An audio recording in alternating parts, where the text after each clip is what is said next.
ഒരാഴ്ചത്തെ നീണ്ട കോളേജിൽ പോക്കിന് ശേഷം നമുക്ക് പൂജാ ഹോളിഡേയ്സ് കിട്ടിയിരിക്കുകയാണേ. അതിൻ്റെ ആദ്യത്തെ ദിവസം നന്നായിട്ട് അങ്ങോട്ട് ഉറങ്ങി തീർത്തു. അത് കഴിഞ്ഞിട്ട് രണ്ടാമത്തെ ദിവസം ക്ലീനിങ് ഒക്കെയാണ് കേട്ടോ പ്ലാൻ ചെയ്ത് വെച്ചിരിക്കുന്നത്. ഈ ബെഡ്ഷീറ്റൊക്കെ വിരിച്ചിട്ട് കുറേ നാളായേ, അപ്പോൾ അതൊക്കെ മാറ്റാമെന്നാണെന്ന് വിചാരിക്കുന്നത്. ആദ്യം തന്നെ ജനലൊക്കെ അങ്ങോട്ട് തുറന്നിട്ട് നമ്മുടെ പില്ലോ കവറും ബെഡ്ഷീറ്റും നമ്മൾ പുതയ്ക്കുന്ന ബ്ലാങ്കറ്റും ഒക്കെ എടുത്ത് മാറ്റുന്നുണ്ടേ. എന്നിട്ട് നമ്മുടെ ബെഡ് ഫുൾ അങ്ങോട്ട് ക്ലിയർ ആക്കി ഇട്ടു.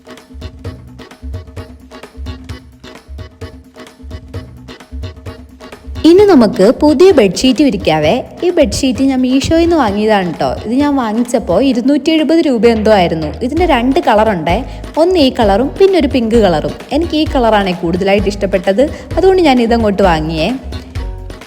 ഒറ്റ നോട്ടത്തിൽ കണ്ടിട്ട് സംഭവത്തിന് അടിപൊളി ക്വാളിറ്റി ഒക്കെയാണ്. ഇനി ഒരു 2-3 പ്രാവശ്യം കഴിയുമ്പോഴൊക്കെ അറിയാം ആശാന്റെ ശരിക്കുള്ള സ്വഭാവവും ക്വാളിറ്റിയൊക്കെ. അതൊക്കെ പിന്നീട് പറയാം കേട്ടോ. ഇനി 2-3 ദിവസമായിട്ട് അലമാരയിലായിരുന്നു നമ്മുടെ പാവക്കുട്ടികളെയൊക്കെ എടുത്ത് പഴയ സ്ഥലത്ത് തിരിച്ചു വെക്കാവേ. എന്തായാലും പുതിയ ബെഡ്ഷീറ്റൊക്കെ വിരിച്ചതല്ലേ, അവരെയും കൂടെ വെച്ചേക്കാം. അത് കഴിഞ്ഞിട്ട് നമുക്ക് ജനലിൽ ഇരിക്കുന്ന കുറച്ച് സാധനങ്ങളൊക്കെ എടുത്ത് മാറ്റാനുണ്ട്. ക്ലാസ് ഉണ്ടായിരുന്ന സമയത്ത് കൈ കിട്ടിയതൊക്കെ വെച്ചതാണ് കേട്ടോ അവിടെ. അങ്ങനെ അതെല്ലാം എടുത്ത് മാറ്റുന്നുണ്ട്.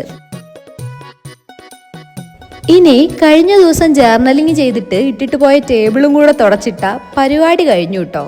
അങ്ങനെ ടേബിളും കൂടെ തുടച്ചിട്ട് നമ്മുടെ മുറിയിലിരിക്കുന്ന എല്ലാ ചെടികൾക്കും വെള്ളം കൂടെ ഒഴിച്ചു കൊടുത്തേ. അങ്ങനെ നമ്മുടെ പരിപാടിയൊക്കെ കഴിഞ്ഞിട്ടുണ്ട്. ഇങ്ങനെ റൂം ഫുൾ ക്ലീൻ ആക്കിയിട്ട് നല്ല കഴുകിയ ഒരു ബെഡ്ഷീറ്റും കൂടെ വിരിച്ചിട്ട് ഇങ്ങനെ വെറുതെ ഇരുന്നാൽ എനിക്ക് ഭയങ്കര സമാധാനമാണ് കേട്ടോ.